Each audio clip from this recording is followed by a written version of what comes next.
Hello friends, very good morning to all of you. कैसे हो आप लोग? आशा करते हैं कि आप सभी बहुत अच्छे होंगे दोस्तों।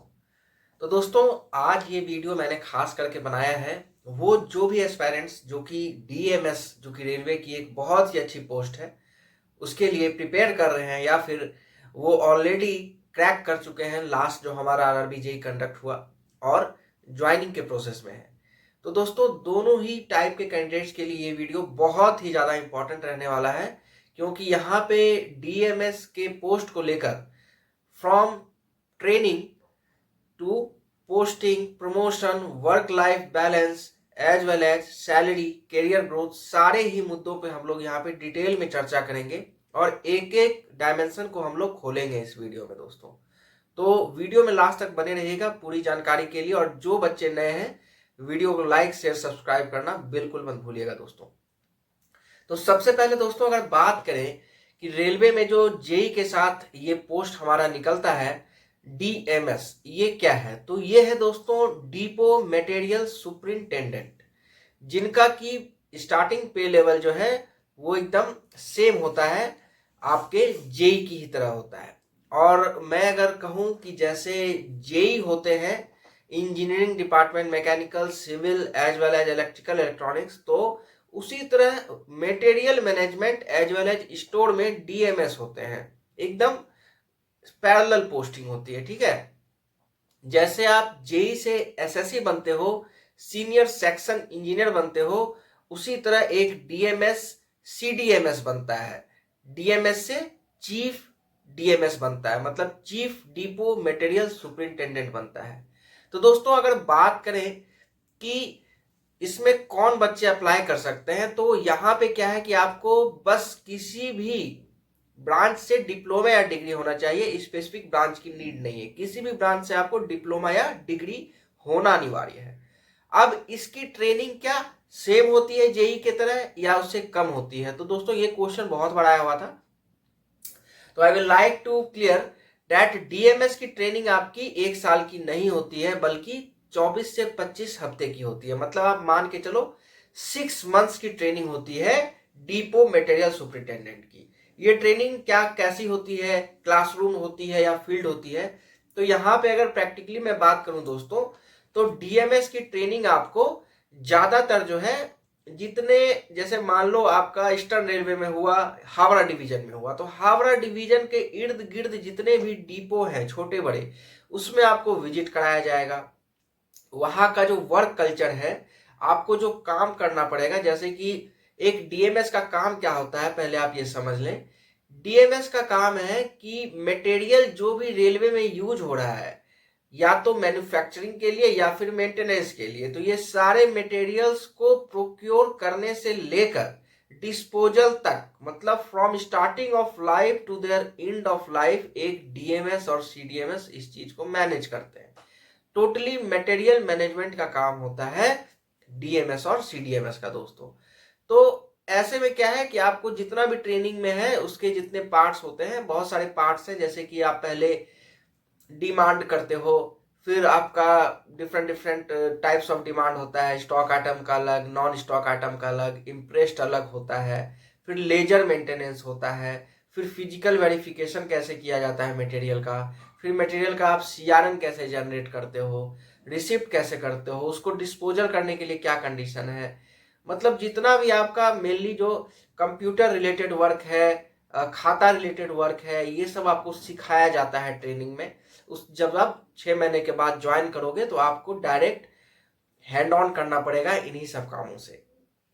अब आपकी ट्रेनिंग हो जाएगी 6 महीने में कंप्लीट। आपको पोस्टिंग कैसा मिलता है?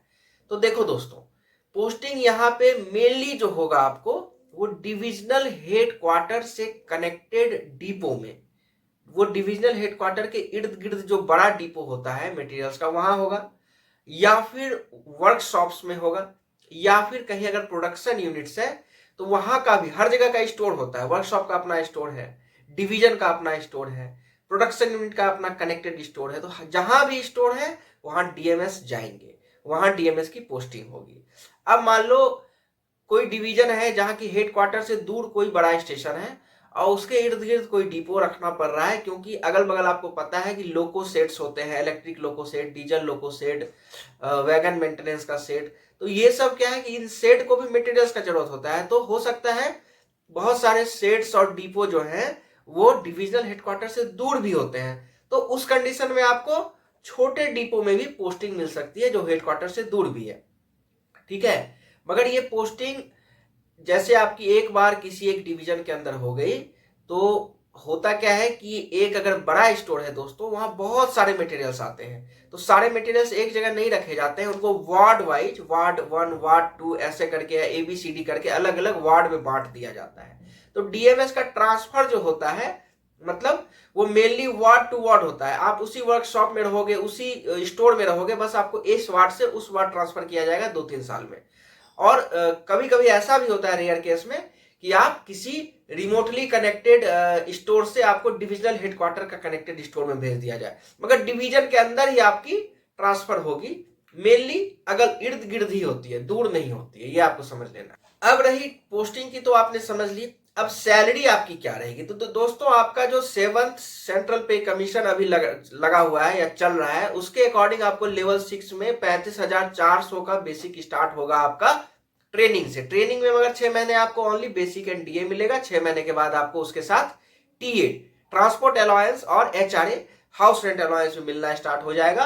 तो ओवरऑल अब जब आप देखोगे कि अभी का जो मान लो अगर जैसे DA 60% के आसपास है, तो आपका लगभग 60 से 65,000 ग्रॉस सैलरी बनता है, और इन हैंड आपका 60-55 मतलब 58 के लगभग आ जाएगा। 60-65 मतलब कहीं कहीं जैसे मान लो अगर आप X क्लास सिटी में हो तो वहाँ 30% HRA है, तो वहाँ थोड़ा मतलब 65-67 भी जा सकता है। और जैसे Z क्लास है तो वहाँ 55-60 के आसपास भी आ सकता है। HRA 30% और 10% 20% का डिफरेंस होता है XYZ में, इस पर थोड़ा डिपेंड करता है। ये तो रही सैलरी की बात। और आप प्रमोशन का अगर पूछते हैं तो CDMS आप कब तक बन जाते हैं। तो DMS का पोस्ट जो है दोस्तों एक अलग कैडर है। यहाँ स्ट्रीम लाइन वैकेंसी आती है, कम ही आती है, मगर जो जब भी आपका JEE का निकलेगा तो DMS की वैकेंसी आती है। तो इसमें आपका 4 से 5 साल में आपको DMS से CDMS बना दिया जाता है। इसमें कोई एग्जाम नहीं होता है, ये डायरेक्ट आपका CDMS without any exam promotion आपको मिल जाता है। अब CDMS के बाद आपका कैरियर ग्रोथ किस टाइप का होगा दोस्तों। तो यहाँ के बाद आपको एक LDCE एग्जाम देना पड़ेगा, लिमिटेड डिपार्टमेंटल कॉम्पिटिटिव एग्जामिनेशन। अगर आप वो क्रैक कर लेते हो तो आपको पहली पोस्टिंग मिलेगी AMM मतलब असिस्टेंट मटेरियल मैनेजर की, जो कि लेवल 8 में ही रहेगा 2 साल तक, बाद में लेवल 9 में चला जाएगा 5400 ग्रेड पे। उसके बाद आप एक बार अगर AMM बन गए तो आपको फिर एग्जाम नहीं देना है। फिर आपको AMM से बनोगे SMM से बनोगे डिप्टी CMM, ऐसे करके आप आगे बढ़ते चले जाओगे दोस्तों, ठीक है। हेडक्वार्टर पोस्टिंग मिल जाती है जब आप CMM बन जाते हो।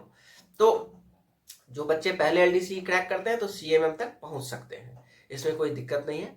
वर्क लाइफ बैलेंस की अगर बात करें दोस्तों, तो work life balance one of the best है ओवरऑल। पोस्टिंग में जितने भी पोस्ट है रेलवे के, उसमें DMS का work life balance one of the best मैं मानता हूं, इसलिए कि यहाँ पे ऑफिशियल जॉब है, 90% कंप्यूटर टेबल का जॉब है, और 10% आपको क्या है कि मटेरियल को चेंज करने के लिए, मटेरियल को प्री इंस्पेक्शन करने के लिए, फिजिकल रिसिप्ट करने के लिए, ऐसा या फिर कुछ और भी चीज हो सकता है जिसके कारण आपको थोड़ा ट्रेवल करना पड़ेगा। कभी कभी इनसाइड स्टोर ट्रेवल तो करना ही है, कभी कभी आपको बाहर भी जाना पड़ सकता है, बड़े बड़े डिपो, बड़े बड़े स्टोर्स, बड़े बड़े वर्कशॉप में चेंज करने के लिए। तो उस केस में आपको ट्रेवलिंग अलाउंस मिलेगा, 1000 रुपये का प्रतिदिन का भी रेट चल रहा है। उसके साथ कॉन्वेंस अलाउंस भी मिलता है, जो कि ऑटो टोटो का किराया भी आपको कार का कैब का दिया जाता है। तो ये तो रहा आपका अलाउंस का बात। बाकी आपको children education allowance, briefcase allowance, आपका जो सैलरी के साथ बोनस मिलता है दिवाली, ये सारा चीज आपको मिलेगा। इंसेंटिव का आप पूछ रहे थे बच्चे लोग, तो इंसेंटिव JEE SSC की तरह DMS पोस्ट पे नहीं एप्लीकेबल है, इंसेंटिव आपको नहीं मिलता है, ठीक है। मगर इंसेंटिव नहीं मिलता है तो उसके साथ आपको वर्क लाइफ बैलेंस बहुत अच्छा मिलता है, ये बात मानना पड़ेगा, क्योंकि ऑफिशियल जॉब है, 9 to 5 का जॉब है, आपको नाइट ड्यूटी का झंझट नहीं होता है, एक ही जगह पे रोज आना जाना है। मतलब वर्क प्रेशर भी मैनेजेबल होता है, ज्यादा नहीं होता है, मैनेजेबल वर्क प्रेशर है। आप अच्छे से अपना फैमिली और वर्क दोनों को मैनेज कर सकते हो इस जॉब में। यहाँ पे उस टाइप का आपका हैफेजार्ड प्रेशर नहीं होता है। तो दोस्तों, और भी अगर आपको कुछ जानना हो डीएमएस पोस्ट के बारे में तो आप कमेंट सेक्शन में लिखिएगा, मैं वहां पे जरूर आपका डाउट क्लियर करूंगा। तब तक के लिए धन्यवाद। फिर किसी नेक्स्ट वीडियो में मिलेंगे आपके साथ।